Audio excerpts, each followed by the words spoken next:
Em questão. Oferecimento Viterbo Estofados. Nossos móveis, seu estilo. E Fran Hairstylist, revelando o melhor de você.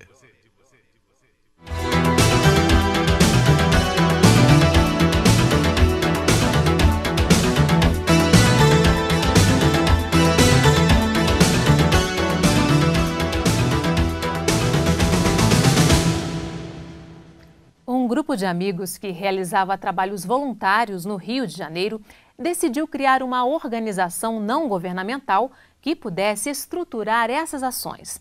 A ideia era formatar projetos sociais em que cada etapa fosse planejada e os resultados dessas atividades pudessem ser medidos. Surgia assim, em 2005, a Agência do Bem. Hoje, a ONG atua em 3 comunidades da Zona Oeste do Rio, atendendo mensalmente 500 pessoas. O tema em questão de hoje é o empreendedorismo social. O nosso convidado é o empreendedor Alan Maia, diretor da Agência do Bem. Muito bem-vindo, obrigada pela participação. Muito obrigado, Fátima, é um prazer estar com vocês. Quais são as ações que vocês desenvolvem hoje nessas comunidades? Conforme você falou, o trabalho da Agência do Bem já vem há 10 anos, né? Desde 2005, agora no mês de agosto, a gente comemora essa data importante. E ao longo desses anos, o foco do nosso trabalho foram essas 3 comunidades da Zona Oeste do Rio de Janeiro, que são Vargem Grande, Vargem Pequena e Cidade de Deus. Mas vale citar também que desde 2012, ou seja, há 3 anos aproximadamente, a Agência do Bem criou uma outra plataforma, abriu uma nova frente de trabalhos, chamada Rede de Organizações do Bem, cujo objetivo é compartilhar de recursos, experiências, tecnologia social, metodologias, enfim, com diversas organizações, principalmente da região metropolitana do Rio de Janeiro, mas não somente, no sentido de fortalecer e apoiar o desenvolvimento dessas organizações. Ao longo desses 3 anos, através das mais diversas ações, já foram alcançadas cerca de 300 organizações participantes dessa rede. Esse é o diferencial, né, do empreendedorismo social, né? Que as pessoas são focadas na colaboração, né? Ao contrário das outras empresas, do empreendedorismo de uma forma convencional, né? Sim, com certeza. Eu não vou dizer que não exista uma dimensão de concorrência, porque, infelizmente, em última instância, existe muito boa vontade, existem muitas boas ideias, existem muitas pessoas comprometidas com causas, projetos e organizações voltadas para o desenvolvimento, para a melhoria da sociedade que a gente vive nas mais diversas esferas. Porém, os recursos para financiar essas ações são relativamente restritos. Então, essa massa de ideias, de pessoas e de entidades, de alguma maneira, acabam concorrendo entre si para poder acessar esses recursos. Agora, deixando de lado esse fator que é central, mas tem o seu lugar, não há dúvida de que o espírito, a dimensão ética que move esse grupo de pessoas, todo esse movimento, sem dúvida tem essa dimensão, esse espírito colaborativo de compartilhar, de somar, de encontrar soluções, ideias, porque em última instância estão todos remando na mesma direção, buscando os mesmos objetivos. O que importa é o resultado social, né? E o que esse talvez seja um dos grandes desafios.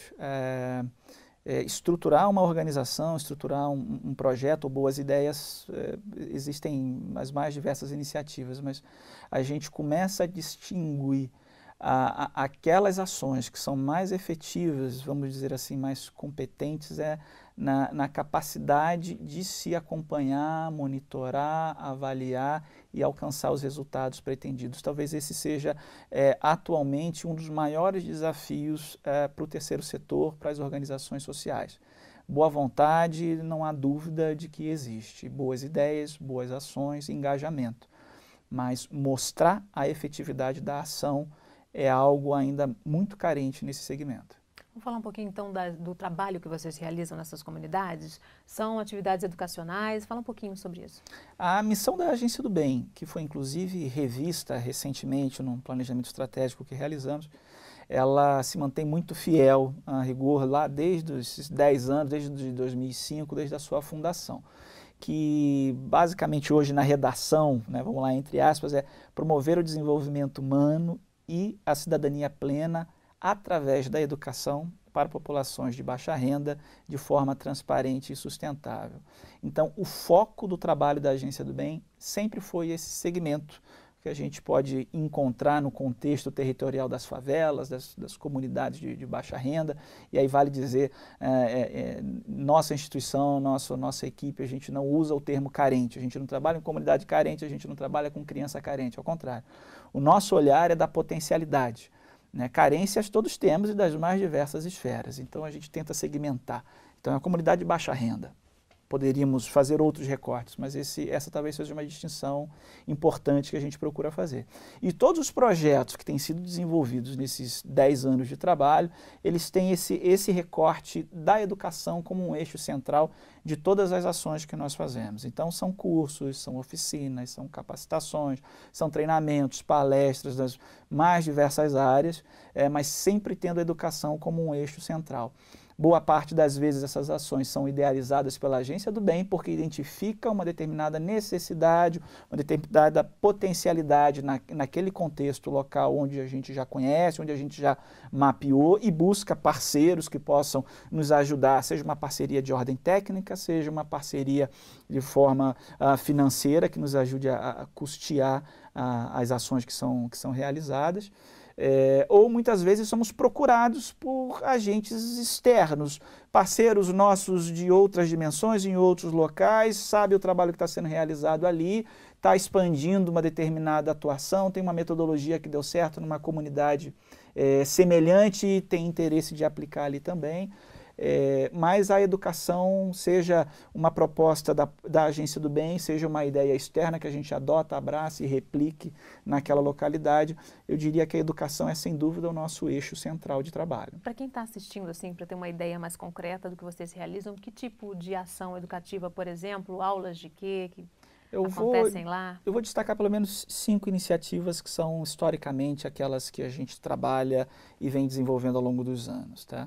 A gente tem um projeto de educação muito próximo, quando a gente pensa em educação formal, grupos de alfabetização de adultos e turmas de pré-vestibular, preparatório para a prova do Enem. Inclusive agora na prova de 2014 tivemos um aluno que foi aprovado em 2º lugar em comunicação na UFRJ, que veio de um dos nossos projetos.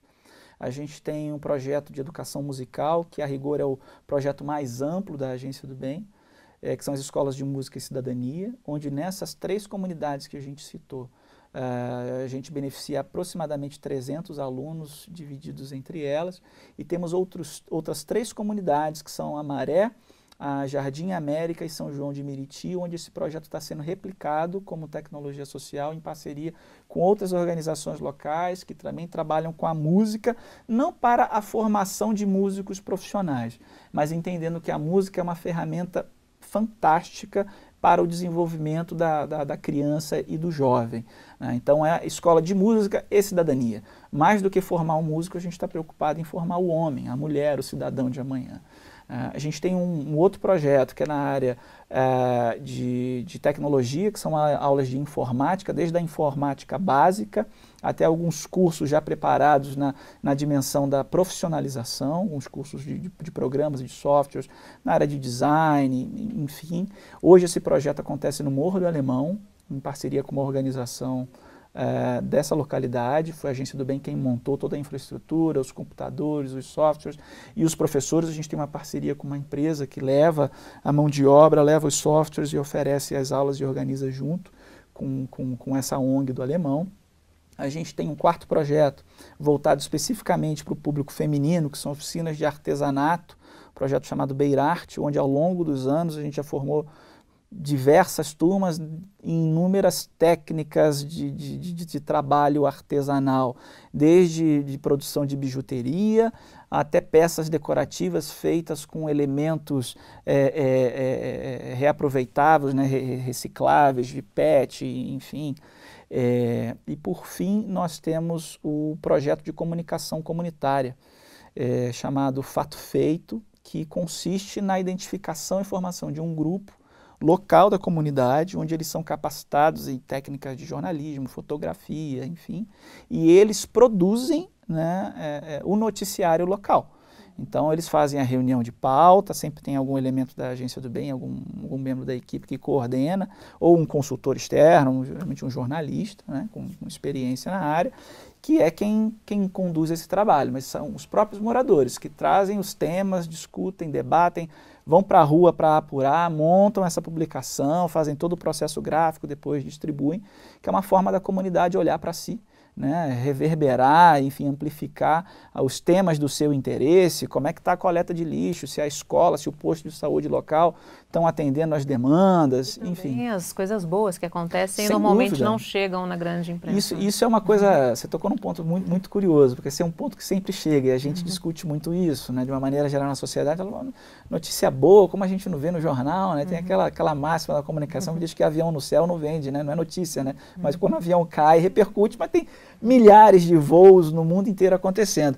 E isso é uma tendência quase que natural e que a gente tem que ser muito atento. Porque em diversas ocasiões, eu posso dizer pessoalmente, acompanhando esse projeto em reuniões de pauta, esse é um tema que surge e muitas vezes a própria comunidade acaba demandando isso dele. Olha, eu fui distribuir, fui na casa do fulano, falou, pô, a edição passada só tinha notícia ruim. Vamos contar aqui, teve fulano que fez isso, teve aquela história, teve uma festa, teve uma manifestação positiva. Vamos trazer também a notícia das coisas boas que estão acontecendo aqui. De fato, temos que ter essa sensibilidade e isso acaba acontecendo também na realidade da comunidade. Como é que vocês definem o projeto que vai ser implantado em cada comunidade? Tem várias formas. De uma maneira geral, Fátima, eu diria para você que, salvo algum projeto realmente muito mirabolante ou que tem uma dimensão muito grande, via de regra, não se costuma ter, ao menos na nossa experiência, resistência por parte da comunidade, principalmente na nossa maneira de atuar. Como eu falei, a gente trabalha com educação. Então, existe uma percepção clara, né, em todas as camadas sociais da educação como um ativo importante da promoção, do desenvolvimento, do crescimento de renda, do alcance de novas oportunidades de trabalho e de ascensão social por todos.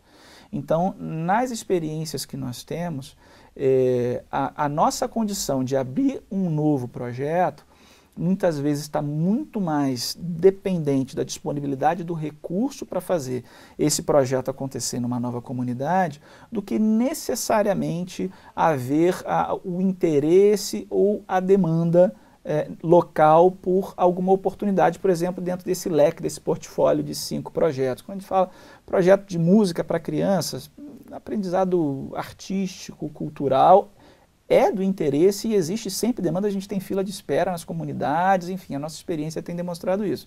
Se você vai falar no projeto da área de tecnologia, informática, computação, está por todos os lugares, então as pessoas da mesma forma têm interesse. O projeto de artesanato, ele tem um diferencial interessante porque o foco deles são mulheres. Geralmente aquelas mulheres que precisam ficar em casa cuidando da família, e depende da renda do marido e às vezes, num caso de divórcio, separação, as condições locais para ela se articular e conseguir gerar renda, um trabalho externo com quem deixa a criança, enfim, então você gerar uma oportunidade para ela de ter trabalho, às vezes dentro de casa, produz dentro do seu momento de folga, a criança foi para a escola, ela encaixa isso na sua rotina, também é uma oportunidade também muito bem recebida. Quanto mais conhecimento se tem dessa realidade local, não há a menor dúvida de que mais efetivo, mais atraente e mais forte vai ser esse projeto naquela comunidade. Como é que são financiados esses projetos? A captação de recursos ainda é hoje o principal desafio, a principal dificuldade para implementar projetos sociais? Eu acho que é uma delas. Existem alguns tipos de projeto, por exemplo, isso também acaba quebrando um pouco o senso comum, que quando a gente fala, é ONG, é projeto social, ainda se tem um entendimento no imaginário de que se dá tudo voluntariamente. Então não tem voluntário, etc. Não necessariamente. Tem alguns projetos que um voluntário é imprescindível. Né, que se você fosse colocar talvez um profissional remunerado para ele não faria com a mesma condição de sensibilidade, de dedicação, ou seja, o perfil do voluntariado é muito próprio. Tem outros que é o contrário, você não tem como prescindir de um profissional atuando. Né, então, para você poder atrair um profissional competente, você vai ter que remunerar bem. né?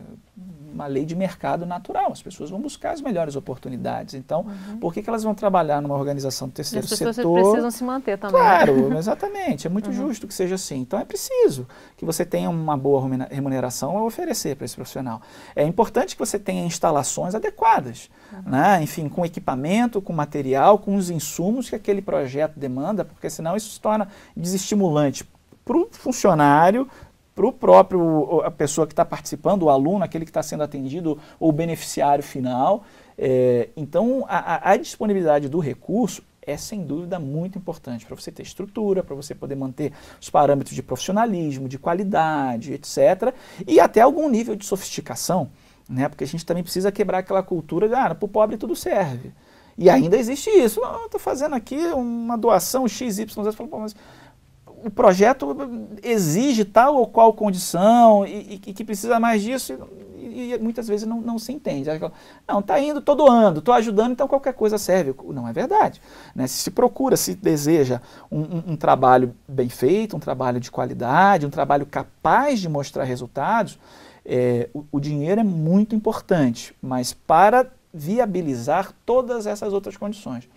Mas, obviamente, você às vezes se depara com algumas iniciativas, com alguns projetos, que até tem muitos recursos, mas que não necessariamente esses recursos são bem empregados. Aí a gente volta naquele desafio que a gente falava no começo da conversa. Ser capaz de demonstrar a efetividade e os resultados do projeto talvez seja hoje um dos grandes desafios, ou talvez o maior desafio para as organizações, para os projetos sociais, né? A disputa por recursos é muito grande.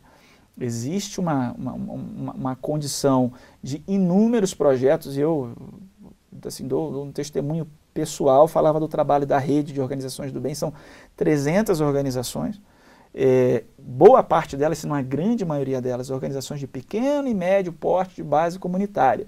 Ou seja, é o seu João, é a dona Maria que faz um trabalho absolutamente heróico. Leva aquelas crianças, leva aqueles jovens para a varanda da casa dele, para o quintal da casa dele, para o campinho que tem na frente, e que da forma que é possível, com a ajuda da padaria da esquina, às vezes da patroa, da filha, do padrinho, enfim, consegue juntar um recurso de pequena monta e que faz algo importantíssimo, fundamental, naquele contexto, na vida daquelas crianças, muitas vezes, que estão sendo ali beneficiadas.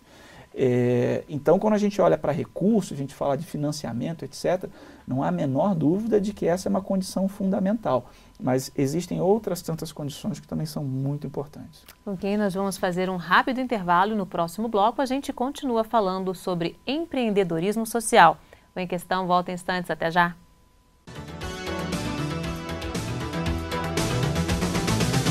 Em Questão. Oferecimento Viterbo Estofados. Nossos móveis, seu estilo. E Fran Hairstylist, revelando o melhor de você.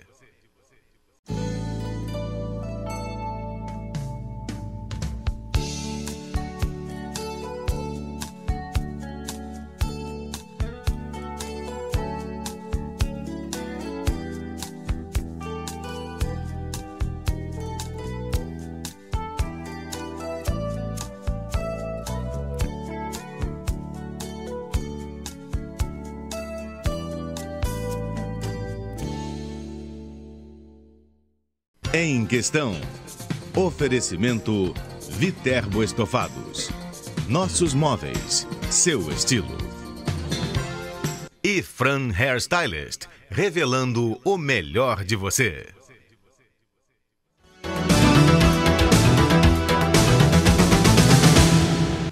O Em Questão está de volta falando sobre empreendedorismo social. O nosso convidado é o diretor da Agência do Bem, Alan Maia. Na sua opinião, o papel do empreendedor social é construir pontes entre as necessidades e as soluções? Acho que essa é uma das estratégias importantes de serem adotadas. Quanto ao papel propriamente dito, eu acho que o empreendedor social é aquele tipo de pessoa que precisa ser vocacionada. Ver as coisas, ver o mundo de uma forma diferente, buscando um olhar apurado para os problemas e acreditando que é possível fazer diferente. Eu acho que alguém que escolhe atuar, militar nessa área, seja da forma que for, a causa que for, é aquele que não se conforma, se sente indignado, se sente desconfortável com o mundo que observa e de alguma maneira se articula, se compromete para ajudar a fazer alguma coisa diferente. E esse papel de ponte, eu acho que ele é fundamental para tornar essa causa ou esse olhar, esse projeto que ele cria viável, né? Uma vez que sozinho ninguém faz nada, né? Então é possível, ou melhor, é necessário engajar outras pessoas, outros agentes públicos, privados, enfim, em torno dessa visão inovadora, diferente que o empreendedor tem, né? Então, assim, eu acho que existem alguns atalhos, né? Acho que as pontes são fundamentais, mas às vezes é possível conseguir um acesso direto aqui ou ali, que também são estratégias para conseguir gerar algum tipo de percepção, de relevância, para que a sociedade reconheça esse olhar ou esse projeto como algo importante e possa criar as condições de viabilidade dessa ação. Então, como papel do empreendedor social, eu acredito que seja essa capacidade de leitura do mundo diferenciada e a capacidade de se motivar para fazer algo capaz de transformar essa realidade. No Brasil, durante muito tempo, acreditava-se que a tarefa de resolver ou de combater os problemas sociais era exclusiva do governo, né? Que arrecada impostos para isso. Como é que foi essa transformação para chegarmos hoje no conceito atual de responsabilidade social e como foi nessa linha do tempo o engajamento das empresas? Esse é um movimento muito dinâmico e que ainda hoje a gente percebe movimentos de avanços e de retrocessos. E ainda existe, a bem da verdade, essa percepção, sim, de que o papel social, a responsabilidade da organização, da sociedade, etc., realmente é uma delegação que os cidadãos passam para o governo, para o Estado, né, executar.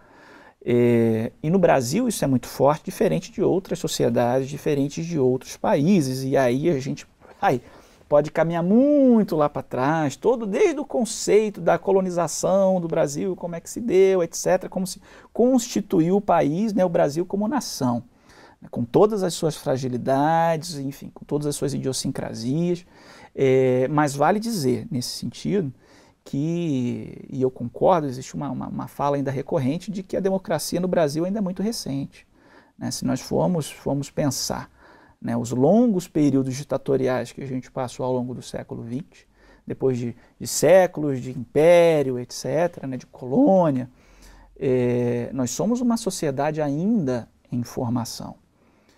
E a gente pensa na Constituição de 1988, temos aí pouco mais de 27 anos, de democracia, então uma sociedade que ainda precisa aprender, né, a lidar com a liberdade de ação da sua própria parte, ou seja, o que significa uma sociedade civil organizada e atuante, independente do Estado, né, seja por uma cultura de passividade, de paternalismo, que muitos dos nossos políticos ainda hoje fazem questão de explorar isso a benefício próprio, seja por uma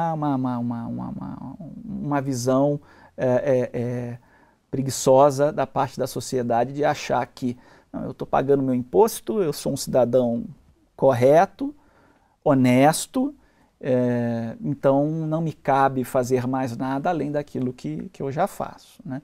Então, assim, nesse período mais recente, a gente pode dizer que o crescimento e desenvolvimento do terceiro setor e da sociedade civil organizada e atuante no nosso país está muito relacionada a esse movimento político, da estruturação política do país dessas últimas décadas, né? Então a gente observa lá da década de 70, as primeiras iniciativas que até então a gente demandava ou dependia muito da ação social cristã, das igrejas, principalmente da Igreja Católica, na caridade, na assistência aos mais pobres, aos mais vulneráveis, etc., E lá no ápice da ditadura, quando a sociedade começa a tentar se organizar, né, em contraposição ao governo, e começa a perceber a força que tem, aí a gente vem o movimento das diretas, temos a Constituição de 88, que é considerada a Constituição cidadã, que retorna à sociedade essas liberdades de associação, etc. A gente, logo nessa esteira, a gente tem logo no começo da década de 90 no Brasil a Eco 92, que também foi muito rica para impulsionar esse movimento no Brasil, uma vez que o terceiro setor, a sociedade civil internacional, né, acampou no Brasil naquela época, muito ainda na pauta do meio ambiente, mas o país percebeu a força que existia na sociedade, como as organizações poderiam demandar políticas públicas e também realizar, não ficar tão dependente do Estado. Também dessa época a gente resgata lá o movimento da ação da cidadania contra a miséria e a fome, uma iniciativa fantástica do Herbert de Souza, do Betinho, na ocasião, que mobilizou milhares de comitês no Brasil inteiro, numa perspectiva, sem dúvida, de início assistencial, que era resolver um problema da fome, que era uma demanda pontual, mas que eu não tenho a menor dúvida de que foi ali uma semente que se plantou, também nessa esteira da redemocratização, a sociedade percebendo o quanto que é possível e desejável que ela esteja engajada para mudar a realidade existente, né? Então, a partir dali, eu colocaria principalmente a partir da década de 1990, assim, um desenvolvimento bastante grande, né, das ações da sociedade, seja por esses grandes eventos que a gente comentou, seja pelo próprio movimento de abertura, de redemocratização do país, a sociedade perceber que ela é capaz e que ela deve. Eu não tenho a menor dúvida de que a sociedade precisa estar engajada, não em contraponto ao governo, em cobranças, em fiscalização, etc. Isso é muito importante, mas que a sociedade precisa, assim como um princípio da democracia, estar disponível, pronta para atuar e para agir no seu pequeno universo, na sua vizinhança, até porque o governo é como chama o paquiderme, né? Ele assim, é um grande elefante que se movimenta de forma muito, muito lenta. Então, até uma decisão, uma política nacional, sair lá de Brasília, ela se capilarizar. O Brasil é um país imenso, né? São dezenas de estados, milhares de municípios, e tem políticas que são definidas no âmbito federal, mas que elas só se aplicam no âmbito municipal. Então, até uma coisa chegar de uma ponta até outra demora meses, anos, e a realidade que se pensou aqui em cima é totalmente diferente da realidade da ponta. E é aí que a sociedade deve atuar. A sociedade civil organizada consegue fazer. A agilidade que uma ONG consegue ter para atender aquela demanda que apareceu na vizinhança, na sua pequena cidade, no seu pequeno município do interior, ela tem uma possibilidade que governo nenhum provavelmente jamais vai ter. Então não se trata da contraposição, mas na verdade de uma soma de esforços. E essa parceria, vamos dizer, entre o público e o privado, mas com fins públicos, né, com objetivo social, é um desafio ainda colocado para nós. Como promover essa aproximação, essa soma de recursos, de ideias, de capacidades, enfim, das mais diversas formas para que o governo e a sociedade civil possam atuar em parceria, atendendo às demandas da sociedade, cada qual com a sua responsabilidade muito definida e com as suas possibilidades e potencialidades também muito definidas. E falando das empresas propriamente... Pois é, você falou aí do papel das ONGs, né? Quando e como que as empresas despertaram para a questão social? Quando a gente pensa, né, por que uma empresa vai se engajar? Muitas pessoas veem o movimento da responsabilidade social corporativa, responsabilidade social empresarial com alguma desconfiança. Mas o que essa empresa está se metendo aqui ou ali? Tem um pouco daquela lógica também de que é o governo quem tem que fazer tudo. Não é bem assim. Cada cidadão tem a sua responsabilidade. Acho que existe um princípio de solidariedade da vida em sociedade, no coletivo, o bem coletivo, onde todos nós temos uma parcela de responsabilidade e contribuição a dar. E isso vale para o indivíduo, isso vale para a família, isso vale para a vizinhança, isso vale para uma associação de moradores, para uma escola, para uma universidade, isso vale para uma empresa. Então, uma sociedade é feita desses pequenos grupos, né? E cada um deles tem suas responsabilidades, as empresas também. E logo alguém levanta aquela bola, olha, mas essa empresa aí deve estar de olho, deve estar ganhando alguma coisa com isso. Ah, tem desconto em imposto. Tem e não tem. A rigor, hoje em dia, a legislação é muito restritiva para desconto e imposto das empresas. Seria até muito salutar que houvessem mais incentivos para as empresas poderem investir mais. Outros vão dizer, não, isso aí é puro marketing.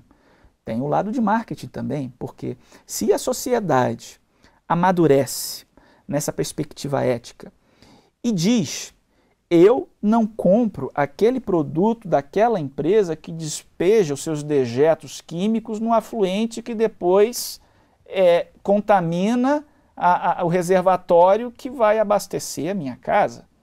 Eu não compro tal produto daquela empresa que explora a mão de obra precária de qual forma for, aquela empresa que derruba florestas, enfim.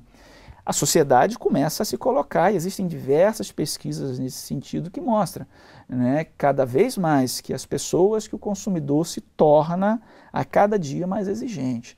Então, existe uma tendência do consumidor dar preferência àquela marca que ele sabe que se trata de uma operação, de uma cadeia de produção de valor efetivamente responsável, sustentável, preocupada com o impacto que aquela ação comercial, industrial gera para a sociedade e para o meio ambiente.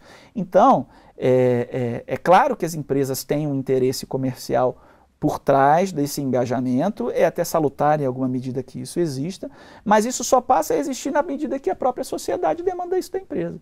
Se a sociedade está pouco se importando, que marca é aquela, que tipo de prejuízo, de impacto negativo a atuação daquela empresa pode causar, não vai ser parte da empresa, é muito pouco provável que parta dela esse interesse.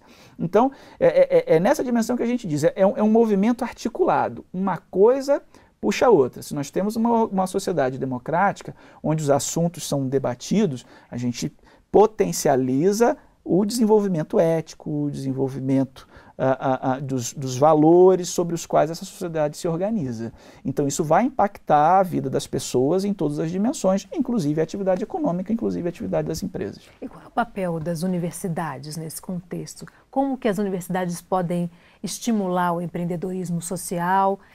E as universidades são o espaço ideal para o desenvolvimento de tecnologias sociais? Eu acho que as universidades são um espaço privilegiado para isso. Não é o único espaço. Eu acho que todas as entidades que trabalham com educação precisam incorporar nos seus currículos, né, matérias, disciplinas, atividades, projetos de extensão, enfim, que estimulem, que debatam, que ajudem na formação do seu educando, do seu universitário, mas eu falo das escolas, desde os níveis mais elementares, que estimulem nos seus alunos, no seu corpo discente, a dimensão do empreendedorismo, da cidadania, dos valores humanos, da solidariedade em todas as suas dimensões. Eu acho que todas as instituições, acredito, que trabalham com educação precisam incorporar isso às suas práticas e em todos os seus currículos, os mais diversos cursos, não é só para as ciências humanas, acho que são para as ciências exatas, para as biológicas, etc. As universidades, não há a menor dúvida, têm todo o potencial para cumprir um papel assim diferenciado na formação de uma sociedade mais consciente, mais engajada. A gente falou aí do empreendedorismo social, mas eu também abordei a tecnologia social, né, que é outra questão, né, que a gente tem exemplos aí de tecnologia social, do soro caseiro, enfim. As universidades também podem ser aí podem se transformar em incubadoras, né, de novas tecnologias. Sem dúvida. O grande desafio, acho que nesse campo das universidades é aquele eterno conflito entre teoria e prática. Né? E esse é um desafio colocado para a academia há muito tempo, né? Não ficar restrita à realidade intramuros do debate teórico, das teses de doutorado, das dissertações de mestrado, das pesquisas que acabam se encerrando dentro do próprio círculo interno das universidades. Então, acho que se aquelas universidades que tiverem essa capacidade de ir a campo e buscarem essas boas iniciativas, buscarem aquelas organizações, aqueles projetos, seja aqueles projetos promovidos pelo governo, pelas ONGs ou até muitas vezes pelas empresas, né? Hoje existe todo o chamado movimento das empresas 2,5 ou do setor 2,5, que são aqueles negócios sociais que são pensados e dimensionados para atender né, uma necessidade, uma causa da sociedade, ainda que isso venha a reverter lucro para os responsáveis por aquela operação. Ou seja, existe um ambiente muito rico, tem muita coisa acontecendo, e eu acho que é um convite importante para as universidades observarem, irem buscar, trazer, aí sim, trazer isso para dentro dos seus muros, trabalhar, desenvolver a tecnologia com tudo aquilo que é conhecimento da ciência, com todos os seus requisitos e procedimentos, tem para ajudar a fomentar e disseminar essas tecnologias. Ok, nós vamos fazer mais um pequeno intervalo e na volta continuamos a falar sobre empreendedorismo social. O Em Questão volta em instantes, até já.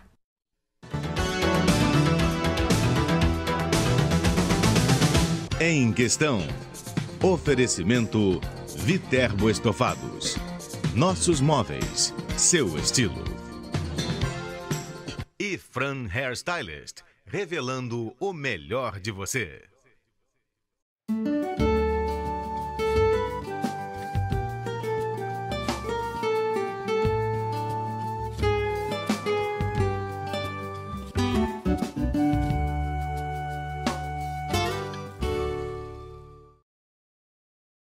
Em Questão. Oferecimento Viterbo Estofados. Nossos móveis, seu estilo. E Fran Hairstylist, revelando o melhor de você.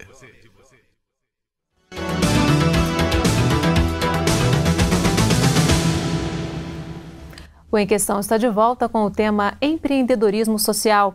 O nosso convidado é o diretor da Agência do Bem, Alan Maia. Alan, qual é o passo mais importante que deve ser dado para que seja desenvolvido um programa de responsabilidade social? Olha, sem dúvida Bem sucedido, né? É verdade, é verdade.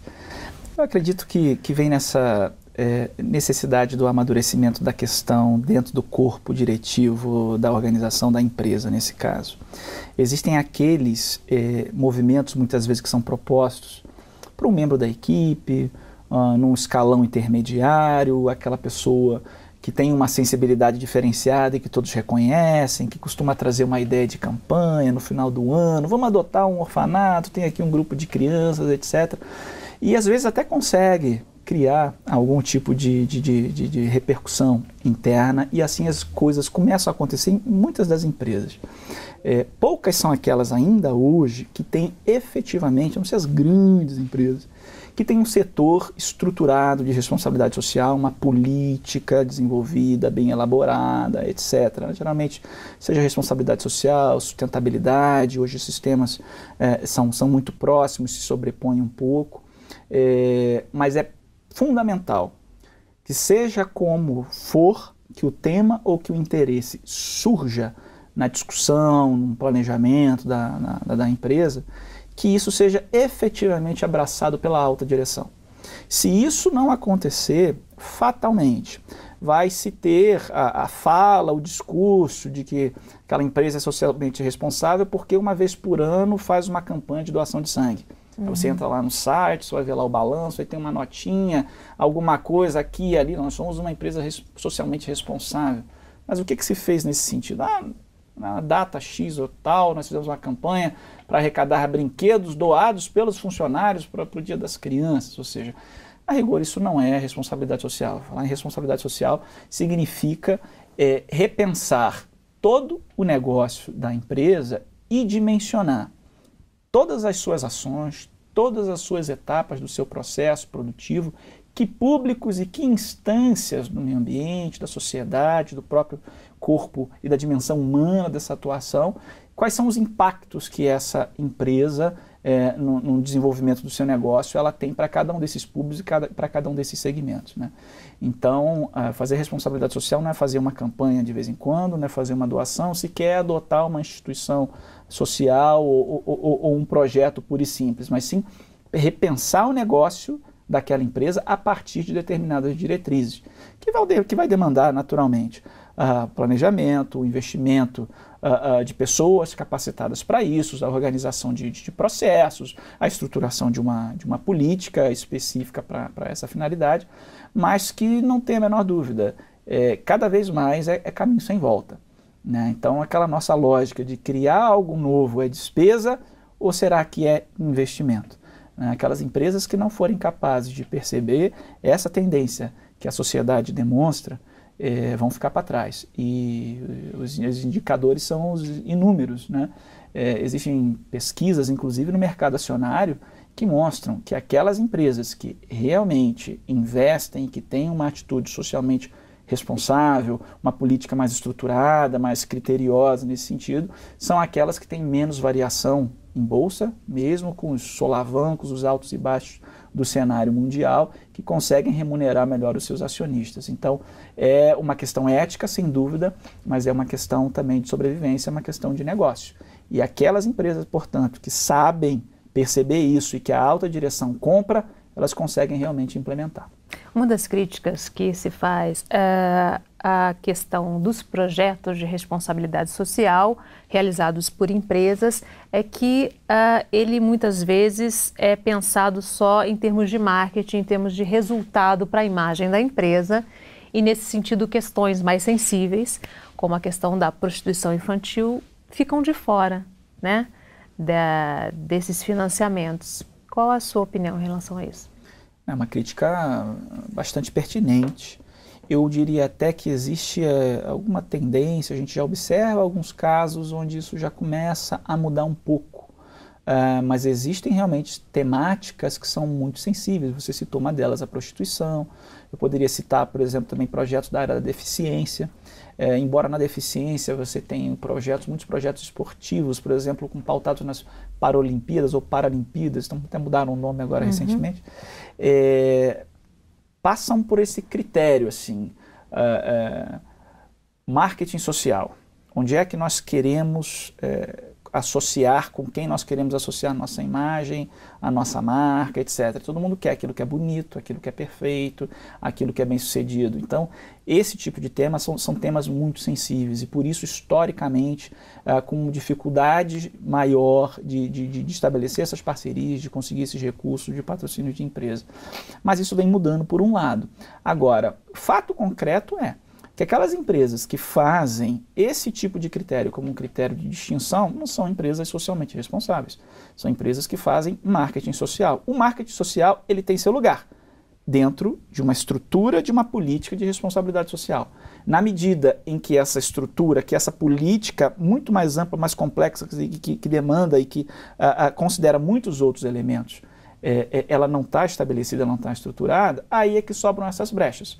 Então, na verdade, aquela empresa só está procurando fazer marketing. Então, provavelmente, ela só vai investir em projetos que são incentivados, por exemplo, projetos na área da cultura, Lei Rouanet, etc., tem projetos e iniciativas fantásticas, meramente culturais, outras socioculturais que usam a cultura, né, como a gente citou, por exemplo, a Agência do Bem, no projeto de educação musical, é um projeto que tem incentivo fiscal, então as empresas que apoiam esse projeto têm a possibilidade de dedução.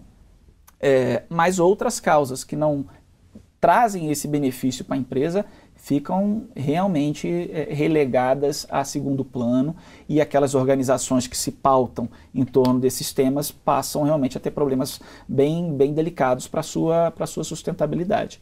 Mas o retrato claro aquelas empresas verdadeiramente socialmente responsáveis, elas não se limitam a única e exclusivamente esse critério. Quem está extremamente preocupado com isso, está preocupado em fazer marketing, não está fazendo responsabilidade social de fato. Como você vê o cenário da responsabilidade social para os próximos anos? O que deve ser mantido, o que precisa melhorar?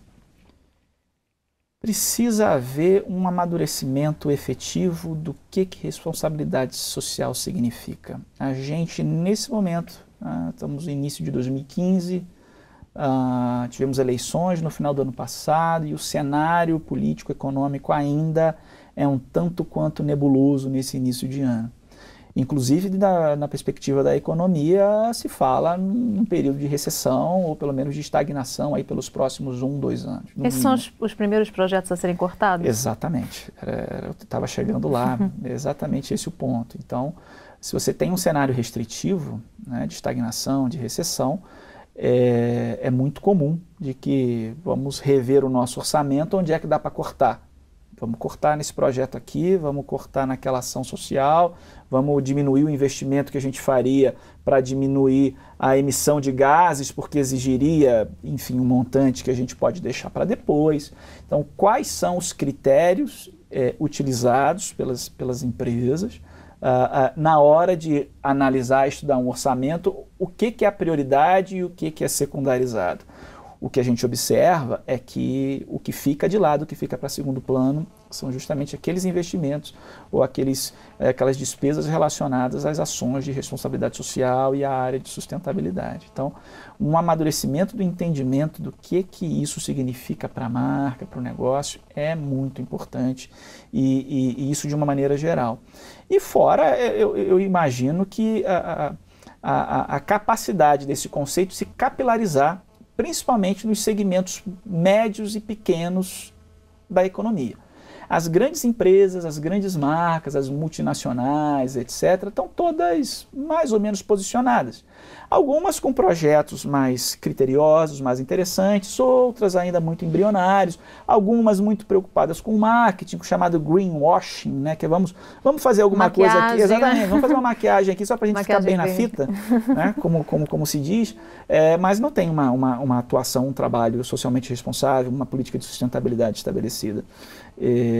Mas aquelas pequenas e médias empresas, essas têm muito para se fazer, tem muito a se explorar e tem muito a amadurecer ainda. Então a expectativa que se tem é que o tema amadureça de uma maneira geral, mas que ele possa se capilarizar principalmente nesses segmentos pequenos e médios da economia. Infelizmente, num cenário restritivo, quando a tendência é que todo mundo feche a torneira, né? Isso é um tanto preocupante para os projetos de uma maneira geral. Existe uma outra questão aí em relação aos projetos de responsabilidade social que algumas empresas resolvem elas mesmas desenvolverem seus projetos, né? Sem patrocinar o projeto que já é desenvolvido por uma ONG, por uma instituição. Qual a sua opinião em relação a isso? É verdade, esse é um ponto também muito delicado. Existem algumas empresas, principalmente grandes empresas, que abrem seus próprios institutos ou suas próprias fundações, muitas vezes buscando alguns benefícios fiscais que somente as organizações sem fins lucrativos podem ter. Então elas precisavam antes financiar, patrocinar alguma iniciativa de alguma organização, e esse dinheiro saía e não necessariamente ele retornava na forma de algum benefício fiscal para ela própria. Na medida em que ela abre quase que uma subsidiária, mas que uma outra composição dentro do Código Civil, enfim, sem fins lucrativos, na figura de um instituto ou de uma fundação, ela passa a tentar colocar dentro de casa essa operação e potencializar esses benefícios que antes ela não tinha. É compreensível, dentro da lógica empresarial, esse movimento. Por outro lado, é preocupante. É preocupante porque não é o negócio da empresa fazer trabalho social, né? Então, se muitas empresas carecem, inclusive, de um departamento de sustentabilidade, de responsabilidade social instalado, criterioso, forte, dentro da sua estrutura, com 1, 2, meia dúzia de profissionais, imagina ela criar um instituto com a pretensão de fazer ações que não são próprias da sua história, da sua expertise, da sua atuação comercial. Então, isso preocupa, porque a tendência é que as suas ações não sejam tão efetivas e aquelas parcerias que são importantes para aquelas organizações que lá na ponta são aquelas que realmente têm capacidade instalada, têm experiência, conhecem as demandas locais, o recurso que chegava não vai chegar mais. Então, é um movimento também sujeito a avanços e retrocessos, mas que eu diria que tende a preocupar mais do que entusiasmar, porque a empresa vai passar a reter dentro dos seus próprios domínios, dentro dos seus próprios interesses, os recursos que antes ajudavam a atender demandas sociais feitas por outras organizações. Quais são as suas dicas para quem pretende ser um empreendedor social? Acho que a dica maior é tome uma decisão madura, como tudo, né, na vida. Eu falava em algum momento da nossa conversa que eu acho que o empreendedor social é alguém vocacionado a fazer, né? É alguém que sente quase que esse chamado, eu quero fazer alguma coisa diferente no mundo. Eu acho que tem que tem que passar por aí e tem que amadurecer, né? Não pode ser um movimento de um voluntarismo inconsequente.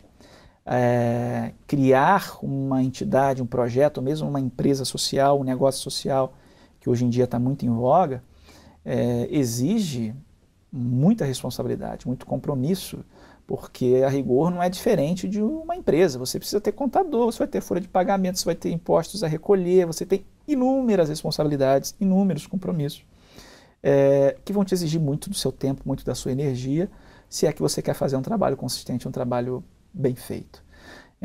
Então que seja, em primeiro lugar, uma decisão muito madura. Não vá por impulso, visite outros projetos, visite outras organizações, procure saber se eventualmente não é mais interessante você se associar, apoia um projeto que já existe, né? Para que inventar a roda? Talvez isso seja mais útil, seja mais fácil, mais rápido, mais leve, mais barato, enfim. Até para ganhar mais experiência também. Também, né? Até para você aprender com aquilo que os outros fazem, que você até chegar à conclusão que eles não estão fazendo bem feito, que você faria melhor. Mas você tira dessa experiência algo que vai te ajudar muito no momento em que você realmente for empreender por conta própria, né? Mas, enfim, acho que é amadurecer, como toda decisão importante que a gente precisa tomar na vida, mas muito boa sorte. O mundo precisa de empreendedores sociais conscientes, competentes e engajados. E o Brasil especialmente, né? Especialmente nesse momento. Como é que as pessoas podem entrar em contato com a Agência do Bem?